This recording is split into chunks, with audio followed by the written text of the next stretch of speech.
Bonjour à tous, donc je suis Marion du blog Le Développement Personnel et puis donc aujourd'hui on va parler des valeurs parce que certains d'entre vous peuvent avoir des difficultés à identifier leurs valeurs et du coup à avoir une certaine cohérence dans votre vie. Je suis aujourd'hui avec Paul Pironnet.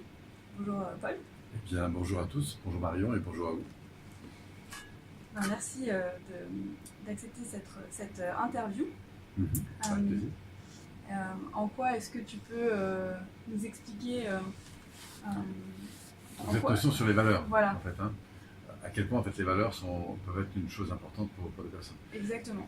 Pour moi, les valeurs, c'est un peu comme, je veux dire autrement, pour ne pas connaître ses valeurs, j'aime dire que c'est un peu comme consommer des barbituriques avant d'ouvrir ses cadeaux de Noël. C'est cette idée que la vie est faite d'énormément de stimulation, peut attiré par plein de choses, et stimulé. Et c'est vrai que le fait d'être au contact de ces valeurs, si par exemple j'ai intégré dans mon système de valeurs que c'était important pour moi de prendre du temps avec mes enfants, par exemple, ou de faire du sport, ou de m'alimenter de manière correcte, etc., eh bien, en mettant en avant ces valeurs, je vais pouvoir construire des priorités dans ma vie qui permettent de prendre en compte ces finalités qui, au fond, vont me rendre heureux. Pourquoi? Parce qu'une vie de qualité, c'est une vie qui répond à ses aspirations profondes. Et une vie qui, au contraire, est un peu moyenne ou un peu vide, c'est quoi? C'est une vie qui révèle le fait qu'il y a justement des valeurs qui ne sont pas prises en compte. Donc elle est vide. Et face à ces avidités, le problème, c'est que du coup, on s'use un peu, on essaie de retrouver un peu d'énergie, on essaie de s'accrocher à des trucs qui nous stimulent, mais la réalité, c'est que on n'est pas porté en fait. Voilà, donc moi, ce que je me rends compte aujourd'hui dans l'accompagnement des gens, puisque c'est mon métier, la formation, c'est qu'il y a pas mal de personnes en fait qui se retrouvent parfois dans des fonctions confortables. Hein. Ils ont un job qui va bien, une famille qui va bien, des enfants qui vont bien, mais intérieurement, on sent que ils sentent en tout cas que c'est plus comme avant quoi. Au début, ils ont mis beaucoup d'énergie pour faire des études, pour faire le métier qu'ils font, etc. Et au bout d'un moment, ça répond plus vraiment à ce à quoi ils aspirent, parce que alors, il y a soit des nouveaux systèmes de valeurs qui sont apparus, soit ils se sont un peu usés, ils ont fait un peu le tour de leurs activités, du coup ils s'éteignent un peu, et là ils sont un peu dans des moments de confusion en fait. Et je pense que c'est des moments privilégiés en fait pour justement euh, reprendre contact en fait fondamentalement avec ce qui soit les a animés, soit ce qui les animerait davantage, soit ce qui... Voilà. Donc il y a plein de voies en fait pour aller remettre le doigt sur ces fameuses valeurs, ce à quoi on attribue de la valeur. Pour moi les valeurs, pour en finir, c'est en fait une véritable boussole qui va évidemment conduire ma vie. Enfin, si moi je peux décider, j'aime dire de temps en temps que je peux aller décider d'aller garder les chèvres sur le plateau du Larzac. La vraie question c'est est-ce que voilà, quand j'y suis, est-ce que ça me porte, est-ce que ça me nourrit, est-ce que du coup ça me donne envie d'y passer plus de temps, est-ce que voilà, j'y pense tout le temps, enfin voilà, ça, si c'est le cas, c'est que ça répond aux valeurs. Si mon truc c'est de chanter, si mon truc c'est d'écrire, si mon truc c'est de jouer, si mon truc c'est d'entreprendre, si mon truc c'est de transmettre, c'est très important que j'écoute ces valeurs parce qu'elles vont donner énormément de sens en fait à ma D'accord. vie. Ok, super. Et du coup, comment est-ce qu'on peut faire pour, donc tu dis, écouter ces valeurs? Quelles Est-ce qu'il sont y les a voies des... qui les mettent au jour? Voilà. Ces valeurs. Il y en a plusieurs. La première, la plus simple, c'est de prendre un temps, de se dire tiens, au fond, que ce soit dans mon domaine professionnel, dans mon domaine personnel, dans mon domaine familial, dans mon domaine du couple, etc. Si au fond, je me disais, je me laisse aller un peu à la créativité, je me dis, tiens, dans 3 ans, dans 5 ans, si ma vie, elle était au top. Moi, j'adore faire ça, c'est-à-dire de prendre un peu de distance avec ma vie, de me dire, tiens, si ma vie était au top, de quoi serait-elle faite? Et là, c'est très important, si vous le faites, d'écrire. Voilà, on va se donner pendant 20 minutes, je vais écrire tout ce qui vient. Voilà. Et D'accord. surtout, je ne m'arrête pas d'écrire. Ouais, ouais. Parce qu'il y a un truc qui est très important si vous êtes en créativité, c'est d'utiliser l'écriture. Ok. Et le challenge, c'est de ne pas s'arrêter. Voilà, ma vie dans 5 ans, si elle était au top, voilà, je peux commencer par exemple par l'environnement. Est-ce que je serai toujours au même endroit? Est-ce qu'il y a des choses que je devrais changer? Est-ce que j'aurai une voiture? Si oui, quelle marque? À quoi je passerai mon temps? Est-ce qu'il y a des endroits dans le monde où j'irai voyager? Est-ce qu'il y a des formations que je ferai? Est-ce qu'il y a, etc. Ma vie, ce serait quoi, en fait, si c'était mon idéal? Je ne dis pas qu'après, vous allez vous engager sur cet idéal. Mais, voilà. Et puis après, on va revenir un peu plus tôt. On va se dire, tiens, 3 ans avant, par exemple, dans 3 ans, est-ce que je retourne ma feuille, je recommence. Puis après, dans un an, c'est un peu plus tôt. Alors pourquoi c'est intéressant? Parce que dans un deuxième temps, le fait de produire ces écrits, il faut laisser mijoter pendant quelques heures, quelques jours. Et après, tu te dis, tiens, quand je regarde mes idéaux en termes de rêves, je me dis, tiens, ça répond à quoi d'important pour moi? Il est fort probable que ces rêves, si vous les avez, c'est qu'elles sont en lien avec des aspirations qu'il y a à l'intérieur. Et donc d'aller chercher ces valeurs pour reclarifier dans cet ensemble de valeurs qui vont apparaître, celles qui sont les plus importantes.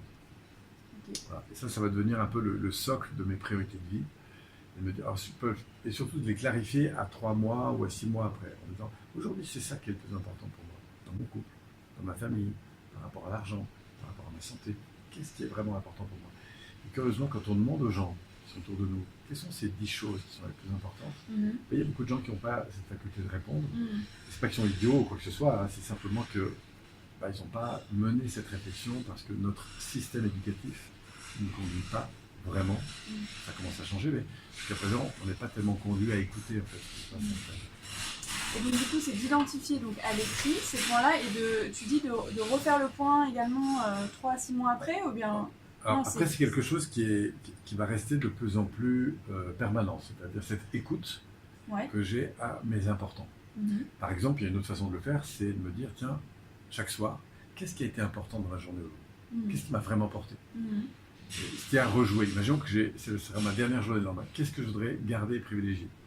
Pourquoi? Parce que le fait d'écouter, moi je le demande souvent dans le cadre des formations, comme tu y participes, tu as vu ça, c'est le matin on s'arrête et on fait le journal des bonnes nouvelles. Ça a l'air de rien, mais le fait de revenir sur les éléments que je vis qui sont importants dans ce groupe, ou que j'ai appris hier, ou les choses que j'ai notées, qui me semblent importantes, qui peuvent faire une différence, du coup ça permet de remettre l'attention justement sur ces intentions que j'aimerais développer dans ma vie. Et c'est ça la clé, c'est de l'écoute en fait, sur ces éléments importants. Après, il y a une autre chose qui peut vous aider, qui peut aider les gens aussi beaucoup, c'est de repérer qu'est-ce qui a été stimulant dans ma vie. Qu'est-ce qui m'allume en fait, soit à travers un bon film, un bon livre, une personne autour de moi. Qu'est-ce qui allume l'enfant qui est à l'intérieur de moi? Et évidemment, derrière, on a des valeurs. Après, je peux revenir aussi dans le passé. Qu'est-ce qui m'a allumé avant? Qu'est-ce qui m'a plu, que ce soit dans le sport, le machin, les rencontres que j'ai faites. C'est juste se dire, c'est une question à se poser, quoi.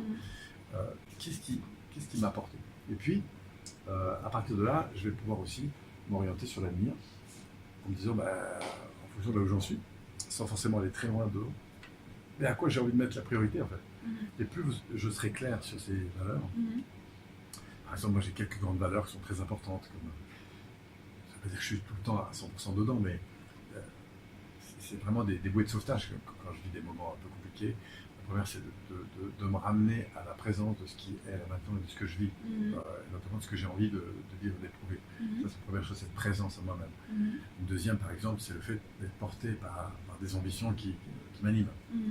Et effectivement, quand je suis dans un endroit et je ne sais plus pourquoi je suis là, j'ai le curseur qui redescend un peu. Donc je sais que c'est important pour moi d'avoir des projets, d'avoir des choses stimulantes. Troisième, c'est de prendre des responsabilités dans ma vie, me sentir responsable. Ça veut dire que je ne vais pas culpabiliser les autres ou quoi que ce soit parce qu'il y a un truc qui ne marche pas.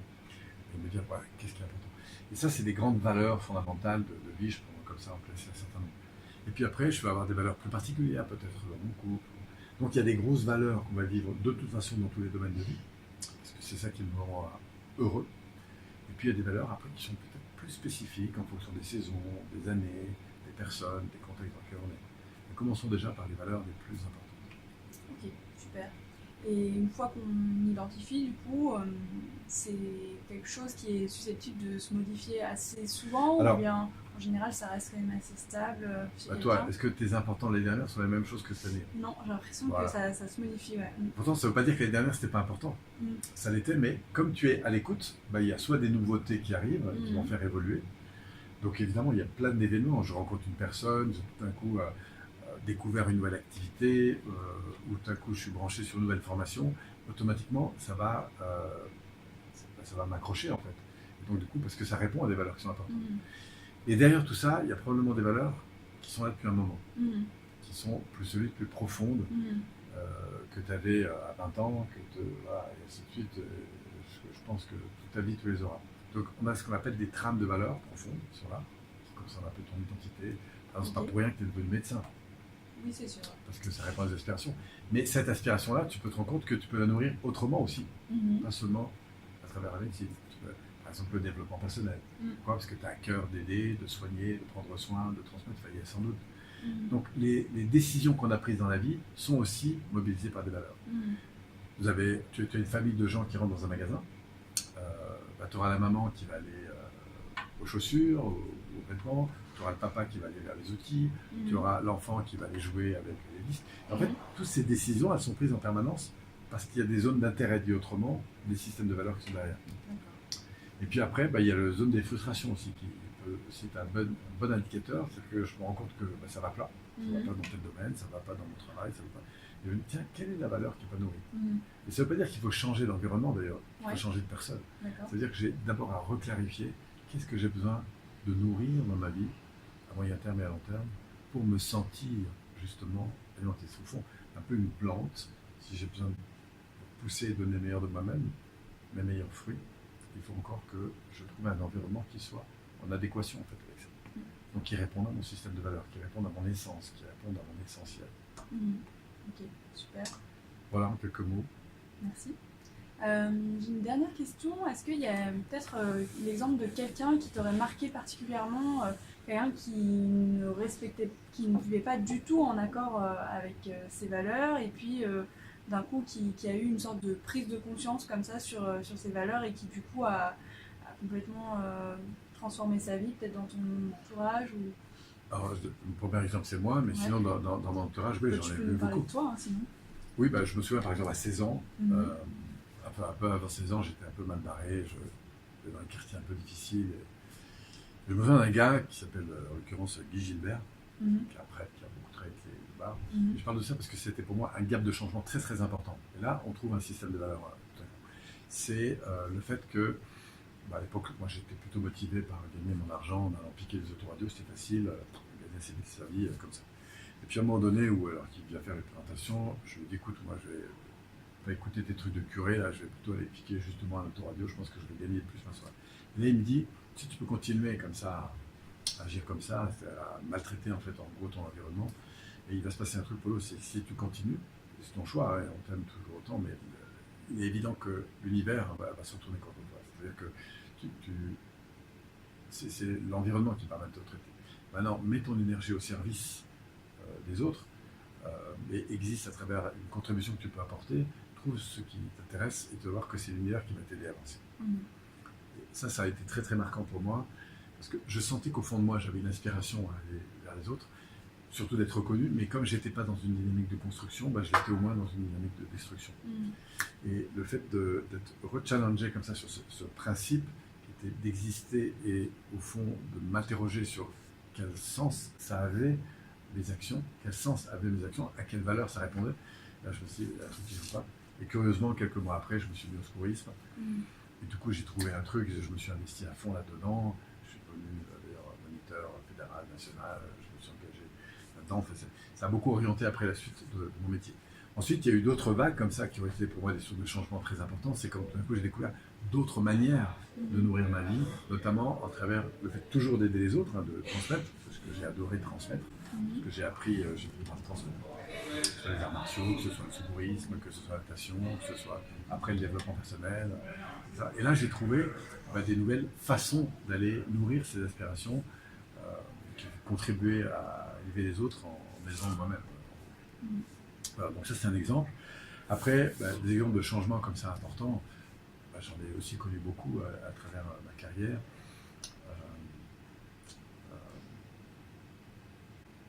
J'ai souvenir par exemple d'une personne qui était médecin, un peu comme toi, il était radiologue. En fait. D'accord. Et il était très éteint en fait dans l'entreprise, à tel point qu'il déprimait beaucoup, donc il s'était mis en arrêt. Et puis après, il continue à faire des petits boulots parce qu'il fallait bien qu'il paye ses trucs, mais complètement éteint.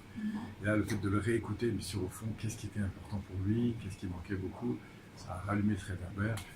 Et ce qui a été très intéressant, c'est que alors qu'il cherchait toujours vraiment à fuir son métier, en fait, il a redonné du sens à son métier en remettant vraiment ce que j'appelle l'église au centre du village, c'est-à-dire au fond, pourquoi je fais les choses. Et son truc, lui, c'était pas seulement de remplir des trucs administratifs et de faire des radios, c'était d'être au contact des gens, d'apprendre à les accueillir, de les réconforter, de les aider, de leur apporter du bonheur en fait. Je dis, mais comment tu pourrais faire ça dans ton métier, dans ta manière d'accueillir quelqu'un, dans ta manière de l'accompagner, en radiologie, dans la manière de lui décrire une radio, dans la manière de le remercier.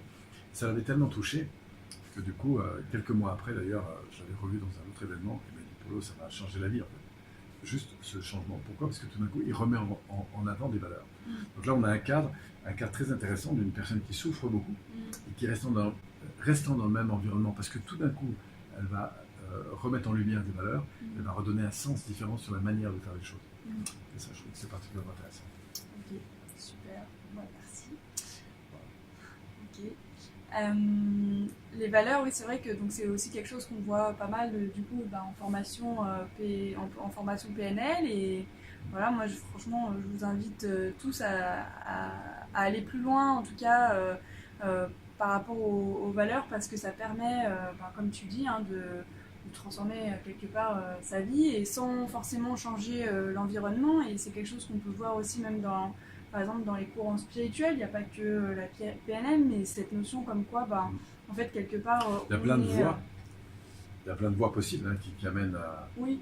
Justement, la spiritualité, mais le sport aussi. Plein d'activités qui, effectivement, ramènent la personne, justement, à cette conscience-là.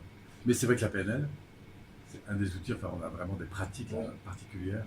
C'est un des points très, très importants à la PNL. C'est de ramener la personne à la conscience, évidemment. De ce qui l'a animé, de ce qui l'animera demain, pour ensuite organiser sa vie autour de ça. Et puis de comprendre du coup que l'environnement extérieur est aussi quelque part un reflet de notre intérieur et voilà. Et qu'on peut corriger ça en permanence. Super.